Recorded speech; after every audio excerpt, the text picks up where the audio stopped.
Imagine living for months inside a steel tube hundreds of meters underwater. No sunlight, no fresh air, no privacy. Just metal walls, endless black water outside, and the constant knowledge that one mistake could kill everyone on board. Yet every single day, inside American and Soviet nuclear submarines, sailors still tried to create something surprisingly normal. Breakfast, lunch, dinner, coffee breaks, fresh bread, even desserts. But who actually lived better underwater? American submariners or Soviet crews? Today, we're going inside both worlds. The first shock for many new submariners was not the depth, it was the smell. Inside a nuclear submarine, air never truly feels fresh. The atmosphere is filled with machinery oil, metal, chemicals, recycled oxygen, sweat, humidity, and hundreds of people living together without sunlight for months. On some submarines, sailors could identify entire sections of the boat simply by smell. And then, suddenly, somewhere inside this artificial world, another smell appeared: fresh bread. On both American and Soviet submarines, cooks worked almost non-stop. Fresh bread was not just food, it became psychological medicine. Veterans from both navies later admitted that after exhausting shifts, the smell of baking bread could instantly improve morale across the entire crew. But the conditions inside those kitchens were almost unbelievable. A submarine galley was often smaller than an ordinary apartment kitchen, yet cooks had to feed more than 100 sailors every single day. There were no grocery stores, no deliveries, no fresh supplies once the submarine disappeared beneath the ocean. Before departure, crews loaded mountains of food into every possible empty space. In the first weeks of patrols, sailors literally slept next to food supplies. American submarines focused heavily on variety and morale.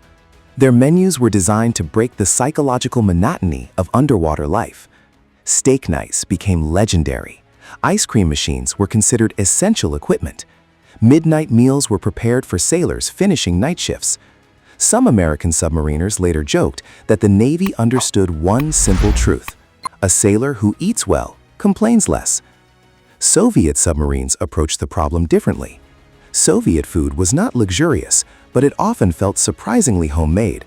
Fresh soups, dark bread, potatoes, pickled vegetables, fish, thick porridges, condensed milk, jam, chocolate, and even pastries on special occasions. One detail especially shocked many Western analysts after the Cold War ended. Soviet nuclear submariners often received one of the best food standards in the entire Soviet military. The Soviet leadership understood something critical. A submarine crew trapped underwater for months could not function on miserable food. Morale mattered, psychological stability mattered, crew discipline mattered. And perhaps nothing symbolized this more than chocolate. On Soviet submarines, sailors often received small daily portions of chocolate. Officially, it helped maintain energy and concentration during stressful operations. Unofficially, it reminded sailors that life still contained something pleasant. Many submariners secretly saved pieces of chocolate during patrols to bring them home to their children. And then there was wine. One of the strangest details of Soviet submarine life was the official daily wine ration aboard many nuclear submarines. Usually, it was a small portion of dry red wine, often Cabernet. Officially, doctors considered it useful for digestion, stress reduction, and maintaining crew health during long patrols. But emotionally, the ritual mattered even more. For exhausted sailors sitting beneath thousands of tons of ocean water, that small metal cup of wine after dinner became a reminder of normal civilian life somewhere far above the submarine. American submariners had their own version of this ritual: coffee. Massive amounts of coffee. Veterans later joked that American submarines did not run on nuclear reactors alone. They also ran on caffeine. During night watches and endless shifts, coffee became survival fuel. And the deeper the patrol continued, the more emotionally attached crews became to these tiny routines. A cup of hot tea on a Soviet submarine, fresh coffee on an American boat. Tiny moments of normalcy inside machines built for nuclear war. Fresh food rarely survived more than 2 weeks. After that, crews relied increasingly on frozen, canned, and dried supplies. Menus slowly became less exciting. Variety disappeared. Freshness disappeared. And this was the moment when submarine cooks became truly important. Veterans from both navies often remembered cooks more vividly than officers. A talented cook could completely transform the emotional atmosphere of a patrol. On birthdays, cooks sometimes improvised small celebrations deep beneath the ocean. Cakes appeared from hidden ingredients. Extra desserts were quietly prepared. On Soviet submarines, sailors remembered fresh pastries during difficult patrols, almost like miracles. American submariners described steak nights with the same emotional intensity. Because after weeks without sunlight, weather, or privacy, food no longer felt ordinary. It became one of the few remaining emotional events inside the submarine. Veterans from both navies remembered the same moment during long patrols. The day fresh bread disappeared. That was when sailors truly understood how far they were from home. Most people imagine submarine life as constant alarms, torpedoes, and nuclear tension. But daily life was often repetitive, exhausting, and psychologically difficult. And food became one of the few emotional anchors keeping crews stable.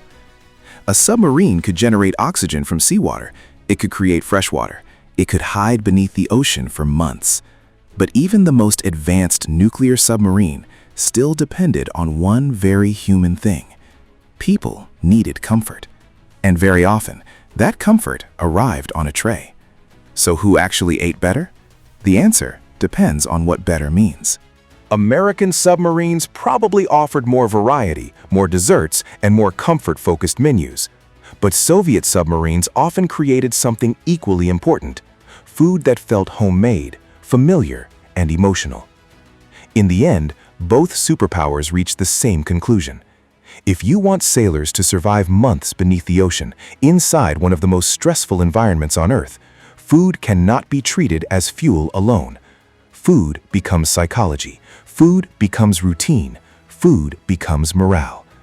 And sometimes, deep beneath the Atlantic or Pacific Oceans, a simple loaf of fresh bread mattered almost as much as the submarine itself. The Cold War was fought with missiles, reactors, sonar systems, and nuclear submarines. But hidden beneath all that steel and machinery were ordinary sailors trying to preserve ordinary human life inside an extraordinary world. And perhaps that is the most surprising truth about life aboard nuclear submarines. Not how they prepared for nuclear war, but how desperately they tried to remain human while living inside machines built for it.